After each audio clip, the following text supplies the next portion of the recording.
to episode 11 of Law and Batting Order. I'm your host, Tony Iliakostas. Here are some quick hits from the past week. The New Orleans Saints may not be acting saintly after all. On Friday, the NFL Security Department and NFL Commissioner Roger Goodell made an announcement that between 2009 and 2011, 22 to 27 Saints players and one assistant coach believed to be former Saints defensive coordinator Greg Williams created a bounty fund to reward players for causing game-ending injuries inflicted on opposing players, including quarterback legends Brett Favre and Kurt Warner. What's worse is that Saints head coach Sean Payton knew about this, and the fund was alive and well when the Saints won the Super Bowl in 2010. It is suspected that Roger Goodell will punish the Saints organization through fines, suspensions, and potentially draft forfeitures. Orlando, Florida was host of last weekend's NBA AllStar Weekend. Team Chuck beat Team Shaq in the NBA Rising Stars game. Tony Parker escaped with a win in the Skills Challenge. Kevin Love got all the loving he needed at the three-point challenge competition. And Utah Jazz small forward Jeremy Evans won the slam dunk competition, which is fairly lackluster this season. Then on Sunday, the East battled the West, and despite being a few points behind from tying the game, the East was unable to win as the West took the crown in the All-Star game in a final score of 152 to 149. Oklahoma City Thunder star Kevin Durant won All-Star Game MVP honors after scoring 36 points and 7 rebounds. Major League Baseball, the sport where millions witness sluggers hit home runs and pitchers throw no-hitters. And now it's the sport that will host a special wildcard playoff game. MLB has officially announced that starting this 2012 season, they will create a wildcard playoff game. As usual, there will be a team each representing the East, Central, and West in the American and National Leagues in the postseason. However, in each league, there will be 2 wildcard teams who will presumably be those teams with the second highest records behind their division leader. Under this new playoff format, both wildcard teams in each league will play a 163rd game to battle for the coveted wildcard spot in their respective league and compete in the playoffs. It should be interesting to see how this new playoff format turns out, as it should add more excitement to the sport of baseball. Today's Order in the Court will be discussing Ryan Braun's successful appeal of his 50-game suspension after testing positive for performance-enhancing drugs shortly after being named the National League MVP.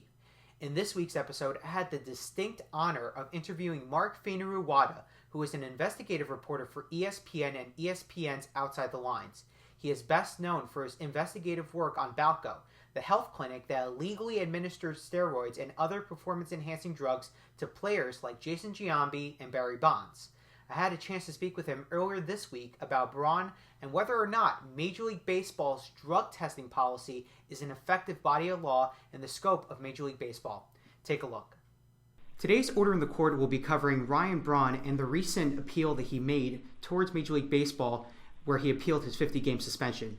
For today's episode, I have the proud privilege and honor of interviewing Mark Fainaru-Wada, who is a reporter for Outside the Lines and also is ESPN's investigative reporter and has co-authored Game of Shadows with Lance Williams. And furthermore, he was the man who helped unravel Balco's scandal and initiated drug testing in Major League Baseball. Mark, how are you doing? Good, thanks. How are you doing? Very well. So this Ryan Braun situation has been, I think, more of a roller coaster to say the least. Here you have a National League MVP who was just named a few weeks prior in November or right after the regular season had ended. And he comes out, there's this report that comes out that you reported that he had tested positive for performance-enhancing drugs. Can you more or less give us the timeline as to the timeline of events? Like when did the initial test occur? When was he notified that he actually tested positive for performance-enhancing drugs? Is there sort of a timeline that you can give us? Sure. TJ Quinn and I reported on this from the beginning. He's my colleague at ESPN, and TJ and I reported that Braun was tested during the playoffs in Milwaukee. Looks like October the 1st. The sample is then delivered, sent out the following Monday. So it's collected on a Saturday, October 1st, and delivered on October 3rd, or sent out on October 3rd. And then he's notified, I don't know the exact date of notification, but it's sometime over the next several weeks prior to him winning the MVP award. So at the time that he is named the MVP and accepts it, he's aware that he's now facing a possible 50-game suspension for testing positive under the baseball's steroid policy. He then begins the process of appealing, and that ultimately the appeal happens in mid-January. So was there any dispute at all that he tested positive? Did he obviously admit that he was indeed taking a performance-enhancing drug? Well, what ends up happening is, according to the sort of reporting we have, behind the scenes, his defense team, he suggests that he doesn't know how this got in the system. He wants to fight it. They go through several different discussions about possible areas that they might be able to argue and dispute the positive finding. Ultimately, our understanding is that when the hearing takes place, the defense team argues not about the sample itself. There's no question about the integrity of the sample or whether it's been degraded, whether any of the seals on the sample were broken when they ended up at the testing agency or the lab. Rather, the defense team argues that the collector in this case should have taken the sample and dropped it off at FedEx immediately that night, according to the basic agreement, as opposed to taking it to his home where it sat for the next 48 hours before he shipped it out. The collector said that's typical protocol. The FedEx office was done shipping for that day. There is no shipping on Sunday, so it wouldn't have gone out till Monday. And he's been told by his agency, his employer, Comprehensive Drug Testing, that the typical protocol is, in a case like that, to keep the sample in a cool and secure place, and then ship it out on Monday. Yeah, we'll actually get to that in a moment. But just going back to the actual drug that Ryan Braun tested positive for, Section 2 of Major League Baseball's Joint Drug Prevention and Treatment Program policy actually lists like a gamut of drugs, steroids, performance-enhancing drugs that are banned by Major League Baseball. Was there an explicit one that was actually named on that list? Well, there's testosterone is sort of like the catch-all, the sort of mother of all steroids. And in the case of Braun, what happens is he tests positive for elevated levels of testosterone initially, which is sort of a red flag. We all have in our system testosterone and a substance called epitestosterone, and typically that's in the system at a 1-to-1 ratio. The allowable limit is up to 4-to-1. If when you're tested your ratio is above 4-to-1, that sets off a red flag and you're effectively positive. But what baseball does at that point is they then take the sample and do a more comprehensive test.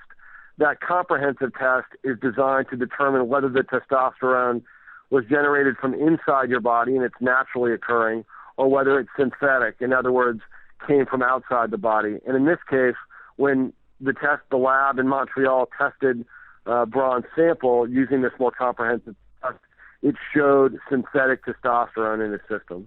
Right. So Braun had actually stated that, I guess, this testosterone, I guess this synthetic testosterone that he had used was used to treat a private medical issue. And what's actually very interesting, which I found also in the policy, was under Section 3G, talking about certain exemptions that a player is entitled to with respect to using a prohibited substance. And I'm just going to read a little portion of it.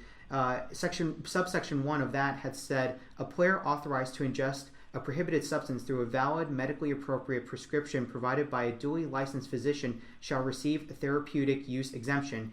And it basically goes on to say in subsection 2 that a player seeking therapeutic use exemption must notify or cause the issuing physician to notify the independent program administrator of the existence of the prescription. So my question is, was this prescribed by a physician? And probably the bigger question, did he even tell the Brewers? Did he tell the commissioner's office? Did he let anyone know that he was using synthetic testosterone? Well, let's be clear. I have never, ever seen Ryan Braun or anybody from his defense team suggest that he was taking anything for legitimate medical purposes. There were rumors floating around on the web and in various sort of the blogosphere about what might have caused the positive test, about questions of an STD and these kinds of things. But in fact, when Braun later came out publicly to discuss this and had his press conference, he explicitly stated that all of these were rumors. There was no STD. There was no discussion of anything like this. So there was never an issue of a TUE discussed. There was never an issue raised by Braun's defense team that he might have been taking something that was prescribed to him but hadn't gotten a TUE. That issue was just never at play. Right, okay. So going back to the drug collector, it was Dino Lorenzi Jr., who was the man who collected the urine sample from Ryan Braun. And earlier this week, he had released a statement, basically the exact same thing you mentioned earlier in this interview, talking about how he performed protocol because the FedEx was done shipping that day. He was storing it in a fridge and kept it in a cool temperature. And he even said that the day he collected the sample, he had placed a tamper-free seal on it so that it wouldn't be tampered with in any way, shape, or form. And here's Braun making a statement in spring training saying, oh, well, maybe it's possible that Dino Lorenzi tampered my urine sample. So is there any suspicion by Major League Baseball that it was tampered with? I mean, from everybody we've talked to, there's never been any suggestion that it was tampered with. In fact, the interesting thing about Braun's statement, and of course he never mentioned the collector by name. It was only later that Lorenzi's name was published and then Lorenzi issued a statement. He intimated, obviously, that there were issues with the collector. But that intimation sort of was contrary, as our understanding, to what had been argued during his actual hearing. During his hearing, there was never an issue raised about whether the sample was tampered with or degraded. And the lab folks, when they testified to all the seals being intact, no sign of degradation, no sign of tampering. So that really, as our understanding, that's the first time that issue was raised when Braun did it during his press conference. Yeah. So altogether, you've got this back and forth between Braun, Lorenzi. It's almost like there's not a clear answer. I mean, obviously, Major League Baseball will further investigate this. But in your professional opinion, given that you've investigated Balco, you were the first one to report about Marion Jones in your book. Same thing with Jason Giambi. All this drug activity going on in Major League Baseball, sort of like brings up the question, whether or not the arbitration panel should have been a little bit more harsher towards Braun. I even heard on the radio at one point that maybe the arbitration panel should have given Braun a 25-game suspension, not necessarily just let him walk away scot-free. Do you think that could have been a more appropriate, reconciliation to solve this problem rather than just let the guy walk on the field and start on opening day? Well, it's interesting. Baseball, the way the collective bargaining agreement reads, that option is not available to the arbitrators. There's no opportunity for them to reduce a suspension. In the Olympic doping movement, that opportunity exists. They can go through the process, look at a hearing, see what happens, come to some conclusion that perhaps use was accidental or something like that, and determine a lesser penalty. Baseball doesn't have that option. And so, this is a deal where the way the arbitration is set up, I think the panel is an interesting sort of part of the dynamic. You've got a 3-member panel, but one of those members is Rob Manfred, who is the executive vice president of Major League Baseball, so he represents the owners effectively. You've got Michael Weiner, who's the head of the players' union, so he effectively represents the union. And then you've got this sort of guy in the middle, Sham Das, who's been doing this for years. Typically, my understanding is that Weiner votes for the player, Manfred votes for the owners and MLB, and then it's really on Das. That seems to be sort of a flawed process if you're always down to this deal where one man's ultimately going to decide because the other two are siding with their groups. And so I think there's questions to be raised, and baseball probably would look at that about the panel setup. But in terms of the opportunity to change penalties or punishments for Braun as they looked at this, that avenue was not available to them. Right. So this issue, with Ryan Braun and the drug testing policy, I guess it raises a bigger question, which is, do you see any flaws in Major League Baseball's drug testing program? Well, I mean, clearly there's a belief that a loophole was just sort of discovered through this process. I mean, I think most of the people who were intimately involved believe that, there was a loophole that created this opportunity for Braun. Some people believe, look, these athletes go through serious, they relinquish their privacy effectively, and so due process is a critical part for them. And part of that is the ability to follow the letter of the basic agreement. And his defense team argued successfully that the basic agreement calls for that sample to be dropped off as soon as possible, regardless apparently of whether it's open. Baseball believes the language in the contract was such that the collector did the right thing. But I think it's clear from the statements issued by Major League Baseball and the union in the aftermath of this that one would expect the language to be shored up, and that this issue will be clarified, and the collectors will know exactly what is expected of them to make sure that there is nothing at issue anymore. So I'll leave you with this as the last question. Do you see the Major League Baseball taking any more precautions or making any further adjustments to the policy? You had alluded to probably Major League Baseball fixing these little loopholes in terms of the logistics of transporting a urine sample, let's say on the weekend. Do you think that's one area they'll target? Are there any other parts of the joint drug treatment policy that allude to certain loopholes that should be repaired? I mean, I'm not aware of any that have been raised by anybody significantly in any of the hearings. I think, as these situations arise, you're going to, like with any contract, if somebody finds something, then those issues will be tried to be, sort of shored up. But I think right now, the one we're aware of is this one that's come out of the Braun case, and you see both sides discuss the possibility of adjusting the agreement. Right. Well, anyway, Mark, I really appreciate the time. Thank you for being on Law and Batting Order. Oh, my pleasure. Thanks very much. Take care. Bye-bye. That's the show. Leave all your comments down below, and be sure to visit Law and Batting Order at lawandbattingorder.com, as well as on Facebook and Twitter. Till next time, have a great week, guys.